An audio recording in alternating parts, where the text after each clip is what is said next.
Dear Kuya Poy, ako po si Jessica, 25 years old mula dito sa Alabang, Muntinlupa. Aaminin ko na sa inyo, hindi po naging madali ang buhay ko dahil 7 kaming magkakapatid at ako ang panganay. Kuya Poy, bata pa lamang po ako ay namulat na ako sa hirap ng aming kalagayan. Kaya maaga po akong natutong magsumikap at magbanat ng buto para makatulong sa aking pamilya.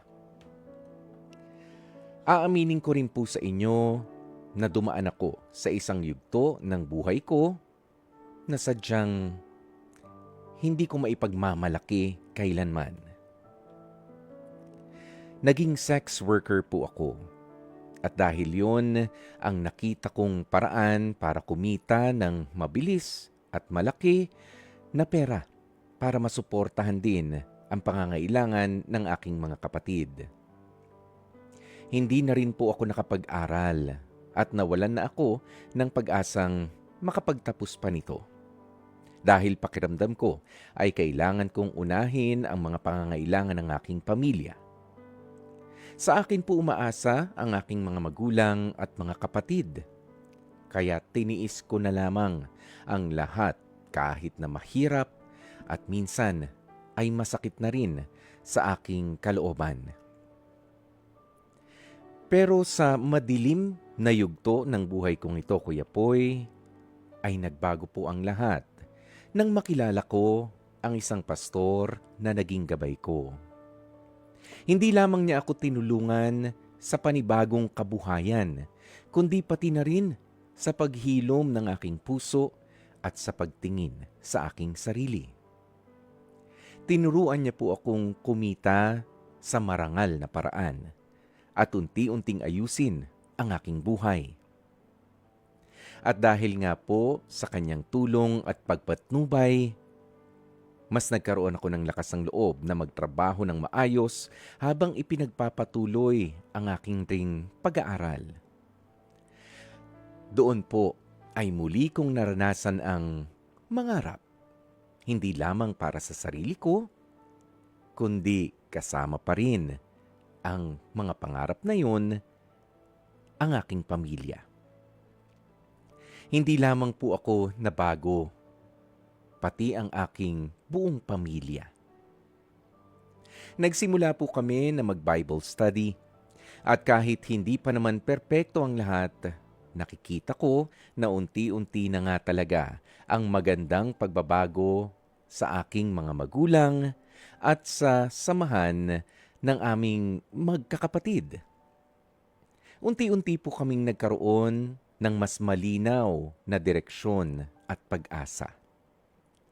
Mas naging maayos po ang aming komunikasyon sa loob ng aming munting tahanan at mas nararamdaman ko ang pagmamahalan sa isa't isa. Ngayon po, masasabi ko na ang Diyos ang naging ilaw sa magulo kong landas. Sa Diyos ko natagpuan ang lakas, pag-asa at ang bagong panimula. Patuloy pa rin po ang aming paglalakbay. Ngunit, dala na ng aming pamilya ang mas matibay na pananalig na hinding-hindi kami pababayaan ng Panginoon. Maraming salamat po sa pagbibigay ng pagkakataon na maibahagi ang aking kwento. Nawa ay magsilbi itong inspirasyon sa iba pa na patuloy na lumalaban at lalong-lalo na sa kanila na mga naliligaw ng landas para lamang magpatuloy sa buhay dito sa mundong ibabaw. Hanggang dito na lamang po ang aking kwento at sana nga po, katulad ko, ang mga naliligaw ay tuluyan ring magbago, pabalik sa tamang landas sa ating Panginoon. Lubos na gumagalang, Jessica. Isang napakagandang kwento mula kay Jessica. Isang kwento ng pagbabago sa mali nating nakagisnan o sa mali nating nakilala na akala natin ay nagbibigay sa atin ng kaginhawahan sa buhay. O yung nagbibigay sa atin ng easy money. Ayan, pero ito pala ay sumisira sa ating katauhan. Ito pala ay sumisira sa ating relasyon din sa ating Panginoon at ganun din sa ating sarili.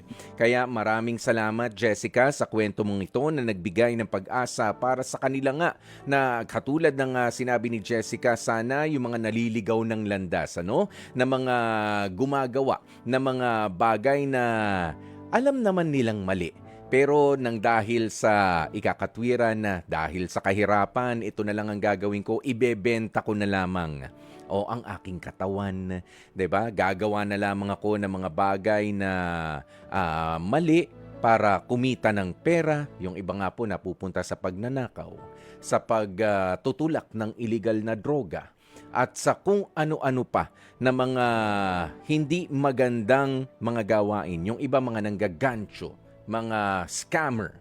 Ayan, para kumita lamang ng pera. Para saan? Para mabili ang kanilang mga kapritsyo. Pero ang masakit, gaya nga ng sinasabi ng mga matatanda, mula noon, kaya mo bang ipakain yan?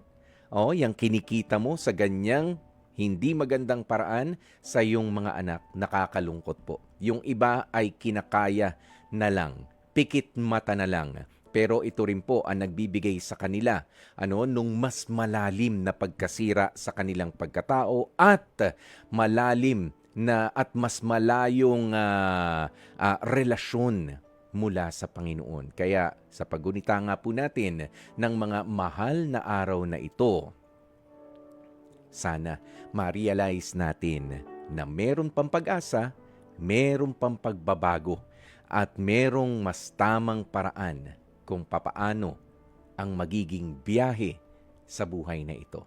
At yan po ay ang direksyon papalapit sa Panginoon, at yung ating tunay na pagmamahal sa ating pamilya at ganun din sa ating mga sarili. Mga kapatid, dito tayo sa totoo. Dito na tayo sa True FM. Mag-subscribe at mag-follow na sa social media accounts at True Network PH sa FB, Instagram, X na dating Twitter, YouTube, TikTok, and podcasts.